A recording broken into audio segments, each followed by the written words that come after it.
చెప్పమ్మా, ఏం అడుగుతున్నారు?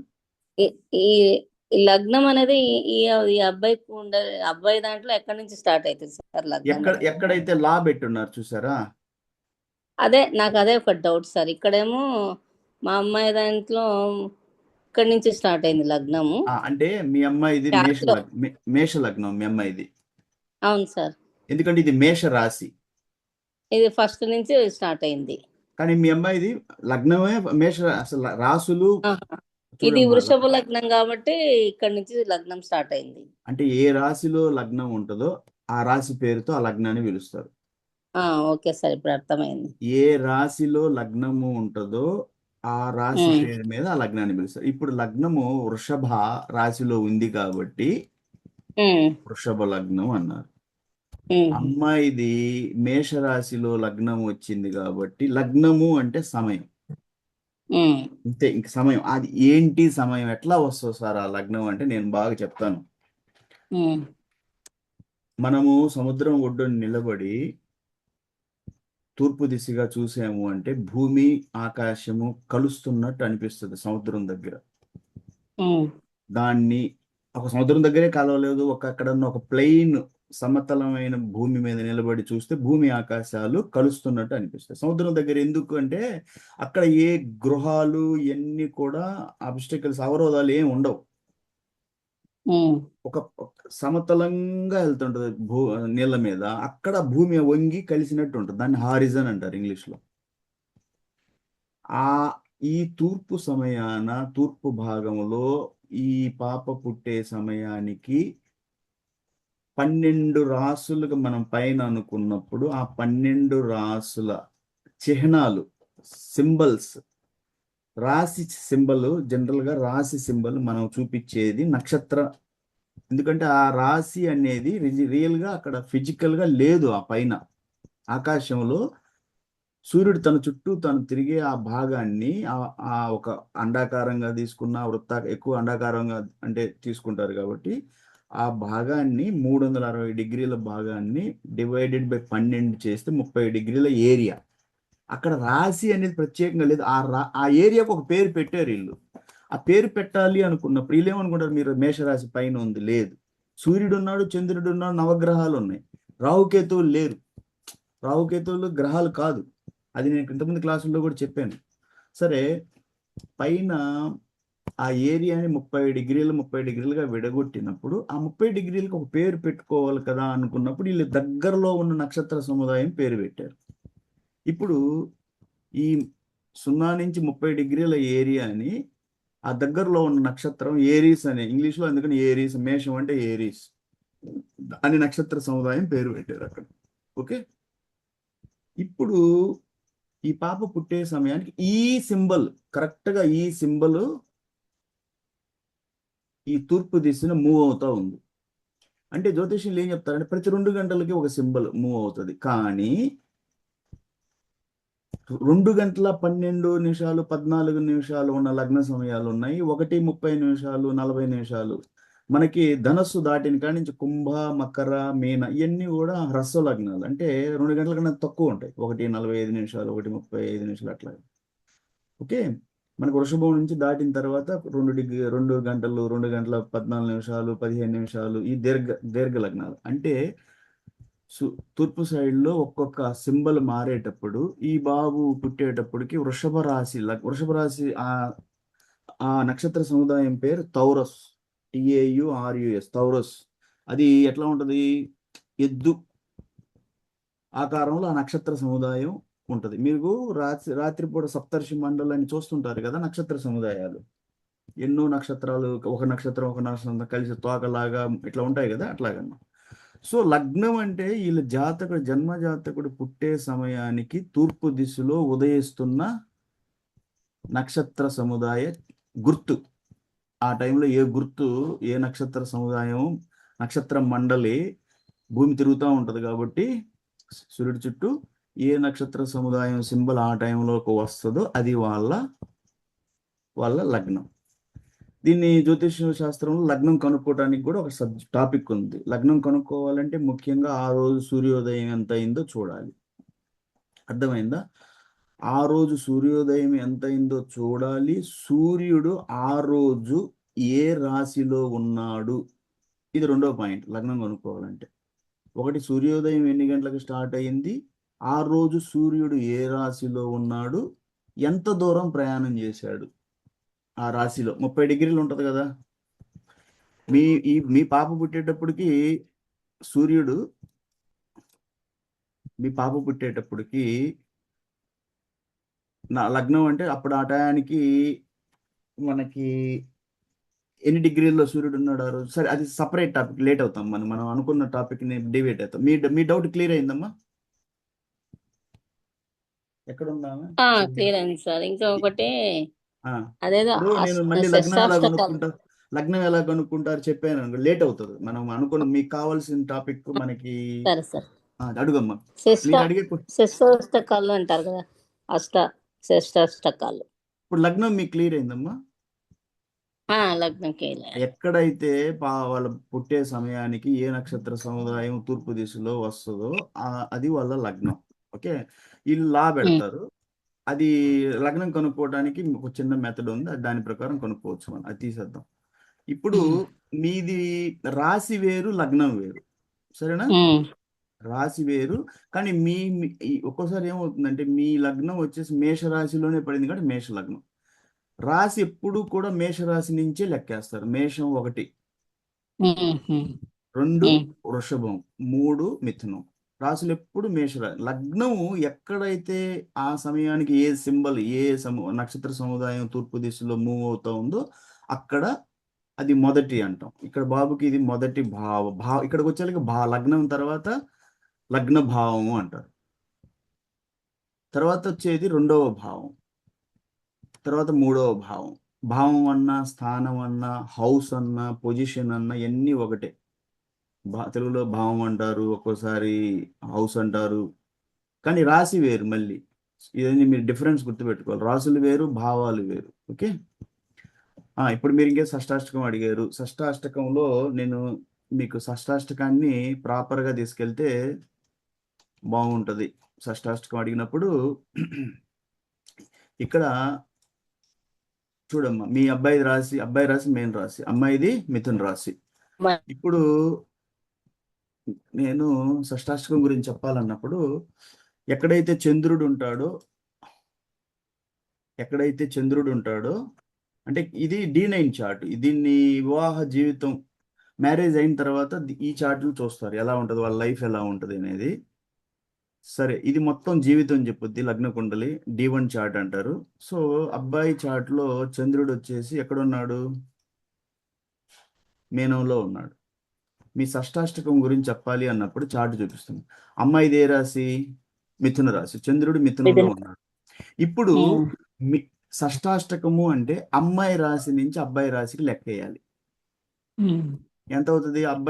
అమ్మాయిది మిథున రాశి అంటే ఇక్కడ చూసుకోండి, మిథునం. ఇక్కడ అంటే కన్ఫ్యూజ్ అవుతారు మళ్ళీ. ఇక్కడ అబ్బాయి రాశిలో మిథునంలో ఉన్నాడా? ఇక్కడి నుంచి లెక్కేస్తే 10వ స్థానం వచ్చింది. ఇక్కడి నుంచి లెక్కేస్తే మిథునము, కర్కము, సింహ 3, 4 కన్య, 5 తుల, 6 వృశ్చిక, 7 ధనస్సు, 8 మకరము, 9 కుంభ, 10 మీనం. సో మీ అమ్మాయి రాశి నుంచి అబ్బాయి రాశి 10 అయ్యాడు. అదే కానీ 6 అయ్యాడు అనుకో, షష్టం అయింది. సపోజు మీ అమ్మాయి మిథునంలో ఉంది కదా, ఈ చంద్రుడు ఇక్కడ ఉన్నాడు అనుకోండి వృశ్చిక రాశిలో, అబ్బాయిది వృశ్చిక రాశి అనుకుందాం, మీ అమ్మాయిది మిథున రాశి అనుకుందాం. ఇక్కడ మిథున రాశి నుంచి 1, 2 కర్కం, 3 సింహ, 4 కన్య, 5 తుల, 6 వృశ్చికం. షష్ట అంటే 6. మళ్ళీ అబ్బాయి రాశి ఏంది? వృశ్చికం కదా. వృశ్చికం నేను ఎక్కడైతే మౌస్ తిప్పుతున్నానో వృశ్చికం. అబ్బాయి రాశి మీన రాశి సార్ అనుకుందాం. సపోజ్ మీరు షష్టాష్టకం అయినప్పుడు నేను చెప్పాలి కదా, అబ్బాయి ఈ చంద్రుడు ఇక్కడ వృశ్చికంలో ఉన్నాడు అనుకుందాం, బుధ సూర్యుడితో పాటు ఇక్కడ ఉన్నాడు అనుకుందాం. అప్పుడు అబ్బాయి రాశి ఏమవుతుంది? వృశ్చిక రాశి అవుతుంది.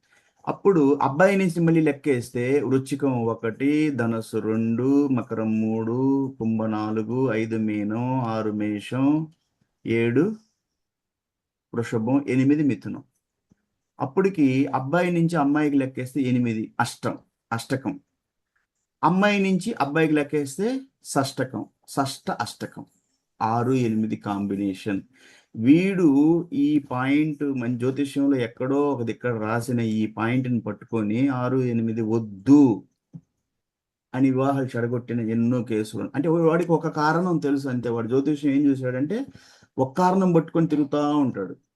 ఈ రకంగా పెళ్లిళ్ళు చెడగొట్టే వాళ్ళు ఎక్కువ. కానీ మన జ్యోతిష్యం ఎలా ఉంటుందంటే, అది షష్టాష్టకం అయింది అనుకోండి, ఆ ఇద్దరు రాశి అధిపతులు ఉంటారు, వాళ్ళ మిత్రులు అయితే ఇంకా మీకు శుభ షష్టాష్టకం. దాని తర్వాత ఇంకొక పాయింట్ కూడా ఉంది జ్యోతిష్యంలో, శుభ షష్టాష్టకమా అశుభ షష్టాష్టకమా. శుభ షష్టాష్టకం అయితే మంచి షష్టాష్టకం, సో అది 6, 8 కాంబినేషన్ మంచిది, పాయింట్లు ఇస్తారు. అష్టకం కోటంలో పాయింట్లు ఇస్తారు. అశుభం అయితే 0 అయిపోద్ది అక్కడ, ఎందుకంటే వాళ్ళిద్దరు రాశి అధిపతులు శత్రువులు. సో 0. ఎన్ని గుణాలు పోతాయి? 7 గుణాలు పోతాయి. అప్పుడు 36లో 7 పోతే ఎంత? 36లో 7 పోతే ఎంత? 29. ఇక్కడ వీళ్ళిద్దరూ అబ్బాయి రాశి మీన రాశి, అమ్మాయి రాశి మిథున రాశి. అంటే మిథునం అంటే ఏంటిది? అధిపతి బుధుడు. ఓకే, అబ్బాయి మీనం. సో మీనానికి అధిపతి గురువు. గురువుకి బుధుడు ఎలాంటిది? శత్రువు. వాడు రాశాడు శత్రువు అని. కానీ అలాంటప్పుడు గురువుకు బుధుడు శత్రువు అయిన బుధుడు కూడా గురువుకు శత్రువు అవ్వాలి కదా. మళ్ళీ సముడు వీళ్ళు రాసేది. సముడు అయినప్పుడు ఇక్కడ 5 పాయింట్లు ఎందుకు తీసేస్తున్నావు? ఇప్పుడు మీకు ఏంటి ఇక్కడ? మొత్తం గురువుకి బుధుడు శత్రువు అయినప్పుడు, బుధుడికి గురువు శత్రువు అయినప్పుడు మొత్తం పాయింట్లు తీసేయాలి. గురువుకేమో బుధుడు శత్రువు, బుధుడికేమో గురువు సమ్ముడు. అలాంటప్పుడు మీకు 2.5 పాయింట్లు ఇవ్వాలి కదా. అంటే మొత్తం శత్రువులు కాదు. బుధుడికి గురువు న్యూట్రల్లో ఉంటాడు, సమ అంటే న్యూట్రల్. మరి ఇది ఇది ఏంటంటే వీళ్ళు సాఫ్ట్వేర్ తయారు చేసే వాళ్ళు మిస్టేక్స్. జ్యోతిష్యంలో క్లియర్ ఇది. వాళ్ళు రాసి ఉన్నారు, గురువుకి బుధుడు శత్రువు, అందుకని శత్రువు రాశాడు. బుధుడికి గురువు సముడు. సమ్ముడు అంటే న్యూట్రల్ కదా, ఏం చేయడు, శత్రువు కాదు. శత్రువు అయినప్పుడే కదా నాకు మొత్తం 5 పాయింట్లు తీసేయాలి.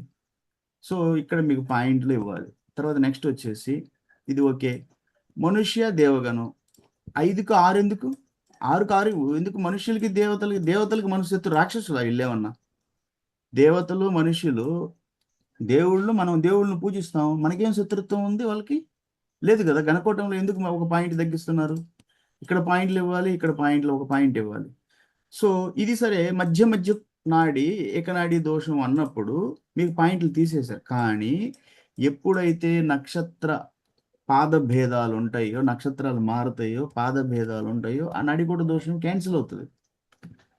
అర్థమవుతుందా? అలాంటివి పట్టించుకోకూడదు. ఓకే, నక్షత్రాలు మారే. ఏమి నక్షత్రాలు? అమ్మాయిది ఏ నక్షత్రం? మీ అబ్బాయిది మృగశిర నక్షత్రం, అబ్బాయిది ఉత్తరాభద్ర నక్షత్రం. సో పాద భేదాలు ఉన్నాయి వాళ్ళది 2. పాపది వచ్చేసి మృగశిర 3వ పాదం. పాద భేదాలు ఉన్నాయి. సరే, నెక్స్ట్ ఇక్కడ పాయింట్లు ఎక్కడ ఇంకా పుల్ కావచ్చు అంటే ఆవు పాము. వీళ్ళకి ఆవు పాముకి ఏముంది? 4 పాయింట్లు. ఒకటి ఎందుకు ఇస్తారు? ఆవు పాము శత్రుత్వం ఉంటుందా పాముకి ఆవుకి ఏమన్నా? లేదు, అదేం లేదు కదా. వాళ్ళు ఏంటంటే పాత రోజుల్లో ఎప్పుడో రాసిన ఇది ఓకే. క్షేమతార నైదన తార తారాబలంలో సరే, ఎందుకంటే నైదన తార అనేది బేస్ సంఖ్య అంటే 7 వస్తుంది, క్షేమతార అంటే 4 సరి సంఖ్య. ఇది తారాబలం గురించి నేను చాలాసార్లు చెప్పాను మీ అందరికీ కూడా. ఏం చెప్పాను? తారాబలం ఎట్లా లెక్కేస్తారంటే జన్మతార, సంపత్తార, విపత్తార, క్షేమతార, ప్రత్యక్తార, సాధన తార, నైదన తార, మిత్రతార, పరమమిత్ర తార, ఇట్లా 9 తారల్లో లెక్కేస్తారు. అమ్మాయి నక్షత్రాన్ని నుంచి అబ్బాయి నక్షత్రానికి లెక్కేసేటప్పుడు వచ్చిన డిస్టెన్స్ని 9 చేత భాగించి సరి సంఖ్య వస్తే పాయింట్లు ఇస్తారు. ఇప్పుడు అబ్బాయి నుంచి ఉత్తరాభాద్ర నుంచి మృగశిరకి లెక్కేశారు. వచ్చిన దాన్ని 9 చేత భాగిస్తే 4 శేషం వచ్చింది. 4 అంటే క్షేమ, కాబట్టి పాయింట్లు ఇచ్చారు 1.5. మళ్ళీ అమ్మాయి నక్షత్రాన్ని నుంచి అబ్బాయి నక్షత్రానికి లెక్కేసి వచ్చిన దాన్ని 9 చేత భాగిస్తే శేషము 7 వచ్చింది. నైదన తార అంటే 7. ఈ నంబర్లు అనమాట. అంటే జన్మతార 1, సంపత్తార 2, ప్రత్యక్తార 3, క్షేమతార 4, విపత్తార 5, సాధన తార 6, నైదన తార 7, మిత్రతార 8, పరమమిత్రతార 9. ఇక్కడ నైదన తార అంటే 7. అందుకని చెప్పి ఏం చేశాడు? అబ్బాయి సైడ్ ఓకే చేశాడు, ఇక్కడ సరే ఇది నేను యాక్సెప్ట్ చేస్తాను. ఈ ఏంది ఒక్కొక్క పాయింట్లు ఇవి వస్తే ఎంత రాకపోతే ఎంత ఇది తీసేద్దాం. నాకేందంటే ఈ ఆవు పాము దీని దగ్గర 4 పాయింట్లు అయితే ఈ ఆవు వీళ్ళేంటంటే జ్యోతిష్యంలో అలా చెప్పారు. ఏంటి అంటే పెద్ద జంతువులు చిన్న జంతువులు అలాంటివి తీసుకొని అలా రాసుకొచ్చారు. కానీ వైరం అనేది కూడా చూడాలిగా. కాబట్టి ఇక్కడ పాయింట్లు వస్తాయి. ఇక్కడికి గురువుకి బుధుడు శత్రువు అయినప్పుడు, బుధుడు గురువు సముడు అయినప్పుడు, శత్రుత్వం కానప్పుడు ఇక్కడ పాయింట్లు ఇవ్వాలి. సో ఇది ఇక్కడ ఒక పాయింట్ రావాలి. మనుషులకి దేవతలకి ఏమాత్రం శత్రుత్వం లేదు. ఇది ఒక పాయింట్ తగ్గించాల్సిన అవసరం లేదు. ఇదేమన్నా లెక్కల మాస్టరా మార్క్ ఒక మార్క్ తగ్గించుకోవడానికి అదే బుద్ధి ఉంటుంది. ఎప్పుడు 10 క్వశ్చన్ అంతా బాగా రాసి 10 మార్కులకు బాగా రాసినా కూడా మా టీచర్ 10కి నేను 10 బ్రహ్మాండంగా రాసినా కూడా 10కి 9 ఇచ్చేవాడు అన్నమాట. సార్ నేను అడిగేవాడిని, సార్ 10కి 9 ఎందుకు ఇస్తున్నారు, బాగా రాశాను. సరేలేరా ఒకటి రైటింగ్ తీసేయాల్సి వస్తుంది, అన్ని మార్కులు ఫుల్ వేస్తే కుదరదు అనేసి. సరే 6కి 5 ఎందుకు ఇస్తారు అనేది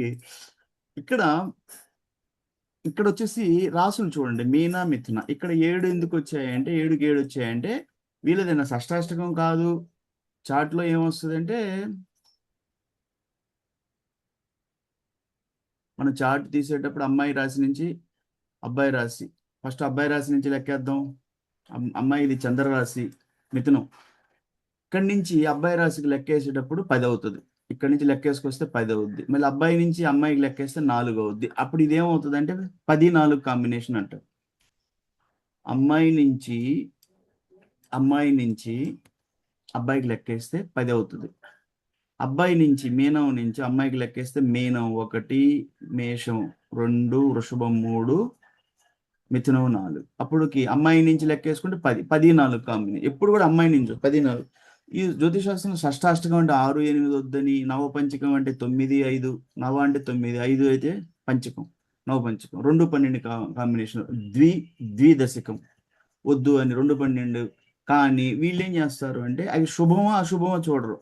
ఒకలా అశుభం కర్మగాల అశుభం అయితే పెళ్ళి ఆపేస్తారు. అట్లా చేసుకుంటా పోతే అసలు పెళ్ళిళ్ళే కావు. కాబట్టి షష్టాష్టకం అర్థమైందమ్మా మీకు? అదే ఏమ్మా చెప్తున్నారు అదేమి అర్థం వింటున్నా అర్థం సార్. అర్థం కాదులే, ఎందుకంటే అంత సులభంగా అది మైండ్కి ఎక్కువ ఇవన్నీ కూడా. షష్టాష్టకం అంటే ఏం చెప్పాను? అదే అది అమ్మాయి రాశి మంచిగా నుంచి 6 అబ్బాయి కానీ 8 రాశికి కానీ. లెక్కేస్తే 6 వస్తే షష్టకం అయింది. మళ్ళీ అబ్బాయి రాశి ఉమ్, నుంచి అమ్మాయికి లెక్కేస్తే 8 వస్తే అష్టకం, షష్టాష్టకం. ఉమ్, మంచిది ఉమ్. కాదు అని జ్యోతిష్యంలో చెప్పారు అంటే. కానీ మళ్ళీ నేను ఎప్పుడు పాజిటివ్ సైడ్ వెళ్ళేవాడిని కదా. నెగిటివ్ నేను నా పని కాదు పెళ్ళిళ్ళు ఆపటం, నా పని భుజం తట్టి ముందుకు నెట్టడం. అది శుభ షష్టాష్టకమా అశుభమా చూడాలి. నెక్స్ట్ కండిషన్ శుభం ఎట్లా చూస్తారు? ఆ రాశి అధిపతులు మిత్రులు అయితే శుభ షష్టాష్టకం, శత్రువులు అయితేనే అశుభం. అంతేగాని ఒకరికేమో ఒకరు శత్రువు, ఇంకొకరి సముడు మిత్రుడు ఇట్లా అయితే కాదు. ఇద్దరికీ అవ్వాలి అటు ఇటు. అలా సాఫ్ట్వేర్లో వీళ్ళు రాయటం కుదరినప్పుడు ఆ పాయింట్లు పోతా ఉంటాయి. అప్పుడు మీకేంటంటే మీలాంటి వాళ్ళు ఏం చేస్తారంటే ఇప్పుడు చాలా మంది వాళ్ళే వేసేసుకొని చూసేసుకొని అమ్మ 16 తగ్గింది, అసలు మన పాయింట్లు రావటం లేదు, ఈ మ్యాచ్ వీళ్ళే క్యాన్సిల్ చేసేసుకుంటా ఉంటారు. ఈ రోజులు ఇలా అయిపోయినాయి బ్రతుకులో. ఏం చేద్దాం చెప్పండి. ఇక్కడ 16 అంటే ఇక్కడ నాకు ఎక్కడ పాయింట్లు వస్తాయి అంటే ఇక్కడ పాయింట్లు ఇవ్వాలి. ఎట్లా మీరు తీసేసినా ఇప్పుడు శత్రు సమా కాబట్టి శత్రు అయితే 5కి 5 0 చేస్తారు. ఇంకా వీళ్ళు కోడింగ్ ఇంకా రాయాలి, కోడింగ్ బాగా రాయాలి. దీంట్లో పర్వాలేదు, ఈ మాత్రం చూపిస్తారు. కొన్నిట్లో అయితే మీకు అస్సలు 36కి 14 చూపిస్తూ ఉంటారు. వేరే సాఫ్ట్వేర్లోకి వెళ్ళి చూడండి, మీకు ఇంతకన్నా తక్కువ చూపిస్తారు. ఇంతకన్నా మీరు వెళ్ళండి, ఏ సాఫ్ట్వేర్లకు వెళ్ళండి, ఆన్లైన్లో చాలా సాఫ్ట్వేర్లు ఉన్నాయి, దాంట్లో అయితే ఇంకా తక్కువ చూపిస్తారు. సరే నేను వేరే దానికి ఇక్కడమ్మా ఇదేదో నాడి ఒకటే ఉందా సార్? ఇది జన్మించిన అంటే నాడి. కానీ మనకి ఈ నాడీ దోషం అనేది మీరు జ్యోతిష్యంలో ఒక నాడి పట్టుకొని కూర్చోకూడదు. అదిగా నేను చెప్పాను, ఈ నాడీ దోషం అసలు ఉండదు. ఎందుకనంటే నక్షత్రాలు మారాయి, పాదాలు మారినప్పుడు నాడీకోట దోషం. తర్వాత మీకు ఇంకోటి కూడా చెప్పాను, ఈ నాడీకోటం మీరు ఇంత పట్టుకోకూడదు, దానికి రాశి కలిసింది కదా. ఈ రెండు కూడా, ఈ రాశి కూటమి నాడీ కూటమి రెండు ఒకటే చెప్తాయి. అర్థమవుతుందా? ఈ ఆహా. రాశి కూటమి, నాడి కూటమి రెండు కూడా ఒకటే చెప్తాయి. కాబట్టి మీరు అది చూసుకోవాలి. అంతేగాని అయ్యో నాడి కూడా దోషం ఉంది అనుకోకూడదు. పాయింట్లు అయితే పెరుగుతాయి. ఇక్కడ మీకు రావాలి 2.5, ఇంకా 2 పాయింట్లు ఇవ్వాలి ఇతను. ఇక్కడ 2.5 ఇవ్వాలి. అప్పటికి ఏమొస్తుంది? 2.5 అంటే 18.5 అవుతాయి. నెక్స్ట్ వచ్చేసి ఇక్కడ అసలు ఎందుకు పాయింట్లు తీస్తున్నారు? యోనికి, ఆవుకి, పాముకి ఏంది శత్రుత్వాలు ఉంటాయి ఇక్కడ.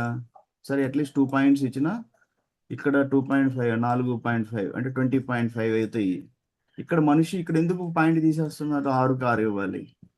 సో ఇవన్నీ కలిసి ఎక్కువ అవుతాయి. మనకి 16 అసలు అది తప్పది.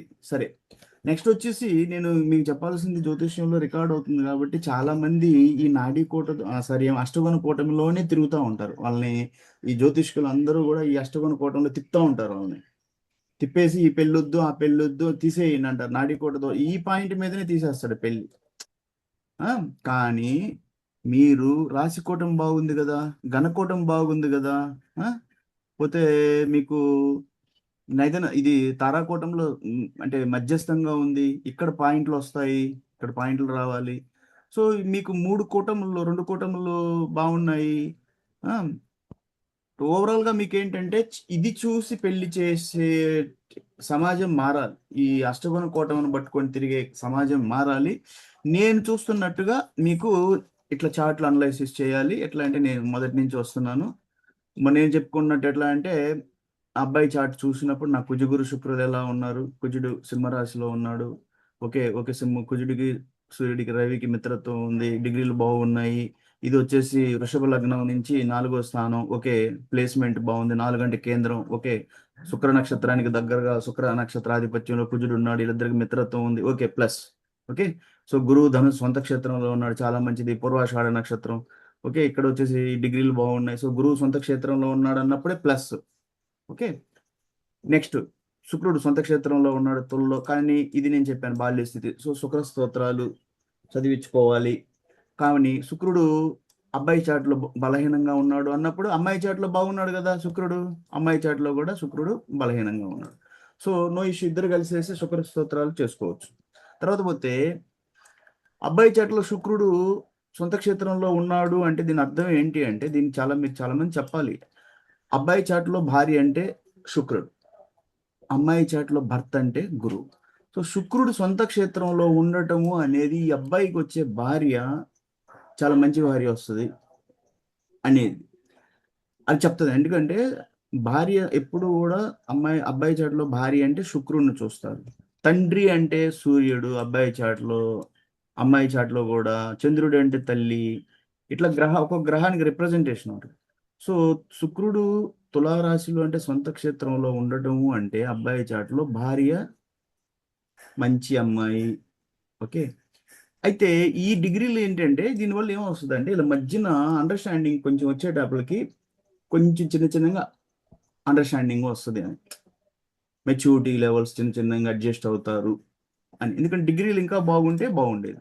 సో ఇక్కడ కూడా అమ్మాయి కూడా డిగ్రీలు బాల్య స్థితిలోనే ఉన్నాయి. సో చిన్న చిన్నగా మెచ్యూరిటీలకి ఇద్దరి మధ్యన ఒక అండర్స్టాండింగ్ చిన్న చిన్నగా డెవలప్ అవుతుంది, అంతే, ఇంకేముండదు. సరే అమ్మాయి చాట్లో గురువు సొంత క్షేత్రంలో ఉన్నాడు. దీన్ని బట్టి అర్థం ఏంటంటే అమ్మాయి చాటులో భర్త అంటే గురువు సొంత క్షేత్రంలో ఉన్నాడు అంటే భర్త సొంత క్షేత్రం అంటే మంచి భర్త దొరుకుతాడు ఈయనకి. ఆ భర్త చాలా బాధ్యత గలవాడు, ఒక అర్థం చేసుకునేవాడు, మంచి భర్త, మంచి ఉద్యోగం, ఆర్థిక స్థితి అని గురువు తన ఈ క్షేత్రాన్ని బట్టి తన సొంత క్షేత్రంలో ఉండటం అనేది ఇలా చెప్తా ఉంటాయి అనమాట. ఇది జ్యోతిష్యంలో, వేదిక జ్యోతిష్యంలో చెప్తున్నారు. సో నెక్స్ట్ మనం ఇంకా చూడాలి అన్నప్పుడు గ్రహస్థితి, ఈ రోజుతోనే గ్రహస్థితులతోనే అయిపోద్ది అనుకుంటా. సరే ఇంకొంచెం సప్తమ స్థానాధిపతి ఎవరు? లగ్నం నుంచి వృషభ లగ్నం అబ్బాయి అంటే సప్తమం అంటే వృషభం నుంచి సప్తం 7వ స్థానం అంటే వృచ్చికం. వృచ్చికానికి అధిపతి ఎవరు? కుజుడు బాగానే ఉన్నాడు 7వ స్థానం. 8వ స్థానం అంటే వృషభ లగ్నానికి 8వ స్థానం అంటే మనకి ధనస్సుకి అధిపతి గురువు కూడా మనం సొంత క్షేత్రంలో ఉన్నాడు కాబట్టి అష్టమ స్థానం బాగుంది. ఇంకా ఏ భావాధిపతులు? ద్వితీయ స్థానం అంటే లగ్నం వృషభం నుంచి ద్వితీయ స్థానం అంటే మనకి బుధ క్షేత్రం, మిథునం. ఓకే, సో మిథునాధిపతి ఎక్కడున్నాడు? బుధుడు.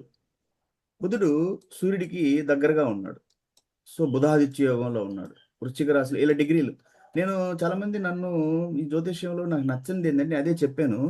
మీరు చాట్లో చూసేసి నేరుగా ఏడు వచ్చేసి నేను చెప్పాను ఆ డిగ్రీలు మీరు ఎప్పుడు చూడరు. బుధుడు సూర్యుడు మౌఢ్యం అయిపోయిందండి, కంబషన్ అయిపోయింది. బుధుడు శుభగ్రహం కానీ సూర్యుడు దగ్గరకు వచ్చేసాడు, అతను ఇచ్చే ఫలితాలు ఎవరు? ఎందుకు ఇవ్వరు? బుధుడు సూర్యుడికి అసలు మీ జ్యోతిషంలో చదువుకోండి.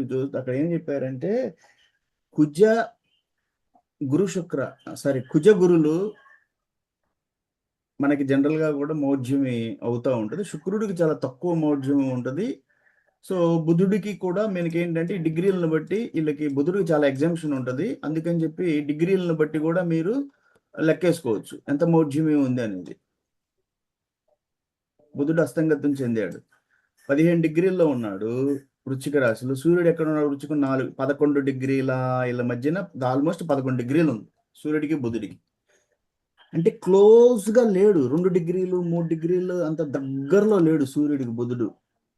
స్టార్ట్ అయ్యాడు. అస్తంగత్వం అంటే అస్తంగత్వం అని ఇంగ్లీష్లో ఏమంటారంటే కంబషన్ అంటారు, తెలుగులో అస్తంగత్వం అంటారు. ఇంకొక కొంచెం మనకి పల్లెటూరు భాషల్లో వివాహాల భాషల్లో మౌఢ్యమి లేకపోతే మోటమి అంటారు. అంటే సూర్యుడి దగ్గరగా రావటానికి. ఇక్కడ డిగ్రీలు చూస్తే సూర్యుడు వృశ్చికంలో ఒకే రాశిలో 4 డిగ్రీల 41 నిమిషాలు అంటే ఆల్మోస్ట్ 5 డిగ్రీలు క్లోజ్ అవ్వబోతున్నాడు. ఇతను 15 డిగ్రీల దగ్గర ఉన్నాడు. అంటే వీళ్ళ మధ్యన డిఫరెన్స్ వచ్చేసి ఆల్మోస్ట్ 11 డిగ్రీల. ఓకే, 11 డిగ్రీలు అంటే 10:30 నుంచి 11 డిగ్రీల మధ్యలో స్టార్ట్ అయ్యాడు. ఇప్పుడు బుధుడు సూర్యుడికి తన మౌఢ్యమికి స్టార్ట్ అయ్యాడు.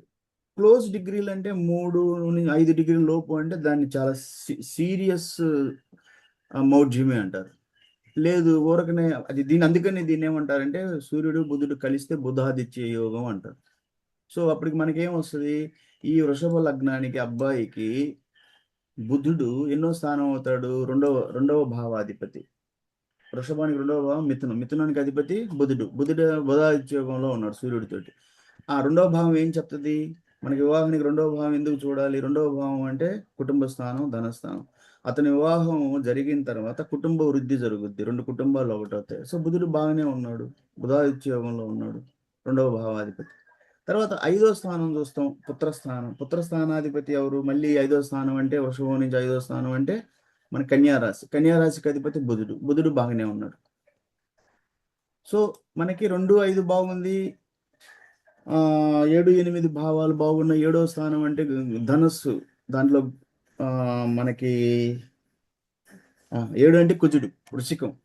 వృశ్చికం బాగానే ఉన్నారు, సింహరాశిలో కుజుడు ఉన్నాడు కాబట్టి. ఓకే, ఇట్లా మనకి అబ్బాయిలో అన్ని చూశాను నేను. ఒకటి చెప్పాను కొన్ని చిన్న చిన్న విషయాలు. అమ్మాయి వీళ్ళకి అంతకుముందు నేను చెప్పుకున్నాను. ఓకే, దాన్ని మళ్ళీ స్పెషల్గా చెప్పాల్సిన అవసరం లేదు. సో ఈరోజు ఇంకొంచెం మనం ముందుకెళ్ళి వీళ్ళకి వివాహ జీవితము ఎలా ఉంటుంది అన్నది కొంచెం స్టడీ చేద్దాము. వీళ్ళిద్దరి మధ్యన సైకలాజికల్గా మెంటల్గా మనస్తత్వాలు ఎలా ఉంటాయి అన్నది కొంచెం మనం ఆలోచించాలి అన్నమాట. ఈరోజు రేపు ఇంకా కొన్ని టాపిక్లు కవర్ చేద్దాం. ఈరోజు మన ఇద్దరం ఈ చార్ట్లో నేను ఏం చూస్తున్నానంటే అమ్మాయి చార్ట్ నేను అంతకుముందు చెప్పున్నాను. వీళ్ళకి కుజుడు 0 అంటే కొంచెం బాల్య స్థితిలో ఉంది, తులారాశిలో ఉన్నాడు. గురువు మేన్ రాశిలో సొంత క్షేత్రంలో ఉన్నాడు. ఓకే, శుక్రుడు కూడా అమ్మాయి చాట్లో కొంచెం ఇన్ఫెంట్ స్టేజ్ అంటే బాల్య స్థితి అంటారు. ఓకే, నెక్స్ట్ మనం ఇప్పుడు మీరేమన్నా క్వశ్చన్ ఏమన్నా అడగాల? ఇంకేం లేదు సార్, అదే మరి ఎట్లా ఉంటుంది అని చెప్పండి. ఓకే సరే, ఇప్పుడు మన ఇద్దరం వీళ్ళు ఓవరాల్ గా ఏం చూడాలి అంటే వీళ్ళిద్దరి మధ్యన ఎలా ఉంటది అన్న విషయాలు మనం కొంచెం డిస్కస్ చేద్దాం. మనకి స్ట్రాంగ్ పాయింట్స్ అంటే వీళ్ళిద్దరి చార్టుల్లో స్ట్రాంగ్ పాయింట్స్. అబ్బాయి చార్టులో స్ట్రాంగ్ ఏంటిది? శుక్రుడు అబ్బాయి చార్టులో సొంత క్షేత్రంలో ఉండటం, తులారాశిలో, ఇది ఒకటి ప్లస్ పాయింట్. అది భార్య శుక్రుడు అంటే భార్య సొంత క్షేత్రంలో ఉండటం, అబ్బాయికి మంచి భార్య దొరుకుద్ది, ఇది ఒక ప్లస్ పాయింట్. లిబ్రా అంటారు, తులా అంటే లిబ్రా ఇంగ్లీష్లో. గురువు సొంత క్షేత్రంలో ఉండటం, వివాహానికి మనం చూసే ముఖ్య గ్రహాల్లో గురు శుక్ర కుజుల్లో 2 గ్రహాలు సొంత క్షేత్రంలో ఉన్నాయి. ధనస్సులో సజిటేరియస్ అంటారు ఇంగ్లీష్లో. ఓకే, ఈ 2 ప్లస్ పాయింట్లు. దీనివల్ల మనకేం వస్తుందంటే, ఈ శుక్రుడు సొంత క్షేత్రంలో ఉండటం వల్ల ఒక మంచి భార్య దొరకటం, దానివల్ల అతనికి సంపద, మంచి వీళ్ళ మధ్యన కంఫర్ట్, ఓకే, సఖ్యత, అన్యోన్యత, స్థిరత్వం ముఖ్యం వివాహంలో. ఇది ఉంటది ఈ శుక్రుడు తన సొంత క్షేత్రంలో ఉండడం వల్ల.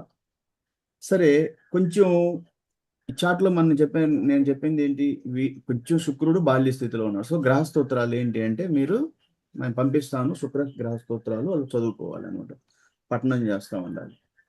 ఎందుకంటే జనరల్గా ఏంటంటే, ఒక గ్రహం బాల్య స్థితిలో కాకుండా యవ్వనము, కౌమారం ఇలాంటివి ఉంటాయి. అయితే చాట్లలో చాలా మందికి వివాహానికి గురు శుక్ర కుజ ఈ మెయిన్ గ్రహాలు ఏదో ఒకటి బాల్య స్థితిలోనూ మృత స్థితి అంటే అయిపోతూనే ఉంటాయి. అంత మాత్రాన ఇది నా రికార్డింగ్ ఇని ఎవడో ఇది పట్టుకొని పెళ్ళిళ్ళు చెడగొట్టడం కూడా చెడగొట్టచ్చు ముందు. కానీ నేను చెప్తున్నాను, ఇక్కడ ఒక చాట్లో వీక్ అయితే ఇంకో చాట్లో బలం ఉంటుంది అని చెప్తున్నాను. ఇద్దరికి బ్యాలెన్స్ అవుతూ ఉంటుంది. కాబట్టి వాటిని పట్టుకోవడానికి నేను ఒక కారణం ఇంకా చాలా విషయాలు ఉంటాయి మాకు. కాబట్టి సో నెక్స్ట్ వచ్చేసి, అంటే దానివల్ల ఏమని చెప్పాను, వీళ్ళ మధ్యన కొంచెం చిన్నగా ఆ మెచ్యూరిటీ అనేది పెరుగుతూ ఉంటుంది, బాండింగ్ అనేది. ఓకే, దాని గురించి పెద్ద ఇది చూడు. సరే, అమ్మాయి చాట్లో మనకేంటి, అమ్మాయి చాట్లో చూసేటప్పుడు మనకి జనరల్గా నేను చూసింది గురువు వచ్చి సొంత క్షేత్రంలో ఉండటం. దీన్ని గురువు అంటే అమ్మాయి చాట్లో భర్త అని చెప్పాను. దానివల్ల ఆమెకి ఒక మంచి భర్త దొరుకుతాడు, ఒక రెస్పాన్సిబుల్ బాధ్యతతో కూడిన భర్త, మంచి స్థిరత్వం, ఉద్యోగం, ఇలాంటివి భర్తకు ఉండే లక్షణాలన్నీ. ఎందుకంటే భర్త అనే గురువు సొంత క్షేత్రంలో ఉండటం, అది ఒకటి. దీంట్లో చూసుకోవాల్సింది ఏంటి అంటే, కొంచెం జూపిటర్ గురువు బాల్య స్థితిలో ఉండటం. సో దానికి గురు స్తోత్రాలు మనం అమ్మాయి చేత చదివించాలి. శుక్రుడు కూడా కొంచెం బాల్య స్థితి, కానీ 5 డిగ్రీలు దాటి ఉన్నాడు. సో జనరల్గా ఏంటంటే 5 డిగ్రీలు ఇట్లా, కొంచెం చిన్న డిగ్రీలు అయితే బాల్య స్థితి అంటారు. కొంచెం డిగ్రీలు దాటారు, నో ఇష్యూ. తర్వాత వీళ్ళ మధ్యన ఒక రకమైనటువంటి జనరల్గా వచ్చే ఏముంటాయి వీళ్ళకి,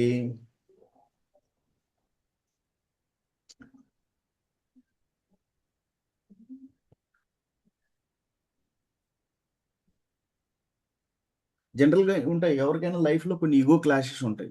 లైఫ్లో మీరు వివాహాలు చేసుకున్న మీ తల్లిదండ్రులను అడగండి, 30 years 40 years మ్యారేజ్ లైఫ్లో, నాకు 92లో మ్యారేజ్ అయింది. ఓకే, ఆర్మీకి 89 వెళ్ళినప్పుడు 92 అంటే ఆల్మోస్ట్ నాకు 92 8 25 33 years అయింది. సో ఉంటాయి చిన్న ఇష్యూలు, మళ్ళీ ఒకటి అవుతూ ఉంటారు. ఓకే, సో లైఫ్లో ఈ రోజుల్లో కొంచెం ఏంటంటే, ఆధునిక జీవన శైలిలో కొంచెం ఇగో క్లాషెస్ ఉండడానికి ఛాన్సెస్ ఎక్కువ ఉన్నాయి. అది జాతకాలను బట్టి అనేదానికన్నా కూడా మన లైఫ్ స్టైల్లో కొంచెం ఏంటంటే అండర్స్టాండింగ్స్ తక్కువ అవుతూ ఉంటాయి. అది మీకు తెలుసు, జీవన విధానాల్లో కొంచెం ఇవన్నీ ఉన్నాయన్నమాట. ఎందుకంటే మన ఫుడ్డు, అందుకే అంటారు మన మన వేదికల్లో వేదాల్లో సాత్వికము, రజోగుణము, తమో గుణము. మనం తీసుకునే ఆహారం ఎక్కువ కెలోరిక్ ఫుడ్, జంక్ ఫుడ్ అయ్యింది అనుకోండి. ఈరోజు అన్నీ కూడా మాల్సే. మీరు వెళ్తే మాల్కి వెళ్తే అన్ని ప్రాసెస్డ్ ఫుడ్ పట్టుకొస్తారు. ప్రాసెస్డ్ ఫుడ్ అంటేనే కెలోరిక్ ఫుడ్, ఎక్కువ కెలోరీ. అవి తిని ఎక్సర్సైజులు చేయలేదనుకో బాడీలో ఏమొస్తుందంటే ఎనర్జీ వస్తూ ఉంటుంది, కోపాలు రావడం, ఎక్కువ టెంప్ట్ అయిపోవడం, కోపం రావడం. సాత్విక గుణమైన ఫుడ్ ఉంటే మంచిది అంటారు. అది ఆహారంలో కూడా ఒక ప్రభావం ఉంటుంది శరీరంలో మనకి. ఈ హార్మోన్స్ వీటి మీద కొంచెం బ్యాలెన్సింగ్ అవ్వడం, ఎక్కువ హార్మోన్స్ జనరేట్ కావడం. సో ఇవన్నీ కూడా ఏంటంటే మనకు ఫుడ్ అనేది చూసుకోవాలి. ఆధునిక యుగంలో ఈగో క్లాషెస్కి రాకుండా ఉంటాం. కొంచెం అండర్స్టాండింగ్ అనేది ఉన్నప్పుడు, మ్యూచువల్ అండర్స్టాండింగ్, భర్త భార్య అనే ఒక బాండింగ్లో ఉన్నప్పుడు ఇవన్నీ కూడా రాకుండా ఉండడానికి సహజాలు ఉంటాయి. సో అది చాలా ఇంపార్టెంట్. వాళ్ళ మధ్యన మన సంస్థలో ఒక 25 పాయింట్లు ఎప్పుడు పబ్లిష్ చేస్తూ ఉండేవాడిని నేను. ఇప్పుడు మళ్ళీ చేయాలి. వివాహానికి ముందు అమ్మాయికి అబ్బాయికి తల్లిదండ్రులు ఆ 25 పాయింట్లు పంపించాలి. చదువుకోండి, మీ బాధ్యత ఏంటి, వివాహం అంటే ఏంటి, నీ భర్త పట్ల నీ బాధ్యత ఏంటి, భార్య పట్ల నీ బాధ్యత ఏంటి, అబ్బాయి తల్లిదండ్రులు మేము మా బాధ్యత ఏంటి, అమ్మాయి తల్లిదండ్రులు మా బాధ్యత ఏంటి, వీళ్ళు లేస్తే ఏదైనా చిన్న విషయాలు వస్తే మధ్యలో దూరతారు. దూరేదైనా ఆ మ్యాచ్ని మ్యారేజ్ అయిన తర్వాత ఇంకా కొంతమంది అయితే ఫ్యూల్ చేస్తారు, ఇంకా పైకి తీసుకెళ్తారు. అట్లా తీసుకెళ్ళాలి, ఎవరికి చెప్పాలి, తప్పే ఎవరిదైతే వాళ్ళకి చెప్పాలి. దాన్ని తెలుగులో అనగొట్టడం అంటారు. భార్య విలువ భర్తకి, భర్త విలువ భార్యకి ఇద్దరు చెప్పాలన్నమాట. ఆ అండర్స్టాండింగ్ లెవెల్స్ డెవలప్ చేయాలి. మన పిల్లలు అనేది మనం ఎప్పుడు కూడా మనం టీచర్స్, మన పిల్లలు అని చెప్పేసి మనం పైన వేసుకోకూడదు, షెల్టర్ ఇవ్వటం అంటారు, అది ఇవ్వకూడదు ఎప్పుడు కూడా. సరే, నెక్స్ట్ వచ్చేసి ఓకే, మిగతా అంతా మనం ఇద్దరు కూడా స్టేబుల్ అండ్ లేటర్ మ్యారీడ్ లైఫ్లో స్టేబుల్ సపోర్టివ్గా ఉంటారు. ఒకరికొకరు కూడా స్టేబుల్ స్థిరత్వం సపోర్టివ్గా ఉంటుంది. ఓవరాల్గా బాయి చాట్లు అబ్బాయి చాట్లో సంపదకి మనకి ఫ్యామిలీ గ్రోత్ అలాంటిది ఉంది కాబట్టి, ఎందుకంటే గురువు అనే అతను గురువు సంతానానికి కారకుడు. సొంత క్షేత్రంలో గురువు ఉండటం వల్ల గురువు ఏంటంటే గురువు గురించి మనం చెప్పేటప్పుడు గురువు సంతానానికి కారకుడు, ఆరోగ్యానికి కారకుడు. సో గురువు సొంత క్షేత్రంలో ఉండటం వల్ల మంచిది ఇద్దరికి కూడా. సంపదకు కూడా గురువే కారకుడు.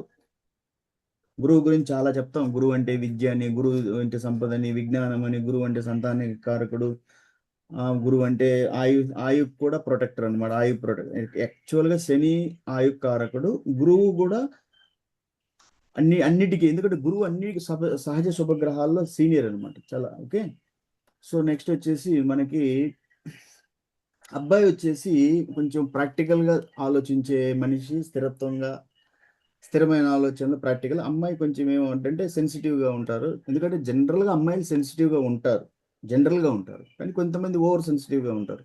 సో అక్కడ ఏంటంటే ఈ సెన్సిటివ్గా ఉండేటప్పుడు కొంచెం ఈగో అనేది మిస్అండర్స్టాండింగ్ చేసుకోవడం సెన్సిటివ్ వల్ల. రిజిడ్ పర్సనాలిటీలో ఏమవుద్దంటే, రిజిడ్ అంటే కొంచెం మనసు గట్టిగా ఉంటారు అనమాట. గట్టితనంలో ఏంటంటే ఏదన్నా చిన్న విషయాన్ని అంత పెద్ద సీరియస్గా తీసుకోరు వాళ్ళు. కాబట్టి సెన్సిటివ్ వల్ల మనం హ్యాండిల్ చేయాల్సి వస్తుంది జాగ్రత్తగా. అప్పుడు ఏంటంటే కమ్యూనికేషన్ గ్యాప్లు రాకుండా చూసుకోవాల్సి వస్తుంది. ఎందుకంటే ఒకవేళ ఇంతలోనే ఏదన్నా చిన్న చిన్న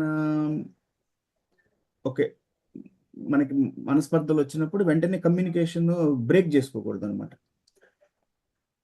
ఎందుకంటే అమ్మాయి మూన్ వచ్చేసి, అమ్మాయి చంద్రుడు ఎక్కడ ఉన్నాడు, అమ్మాయి చంద్రుడు మనకి మిథునంలో ఉన్నాడు. ఓకే, అమ్మాయి చంద్రుడు. సో అమ్మాయిది మిథున చంద్రుడు కాబట్టి కొంచెం జనరల్గా ఏంటంటే ఓవర్ థింకింగ్ అనేది ఉంటుంది. అబ్బాయి చంద్రుడు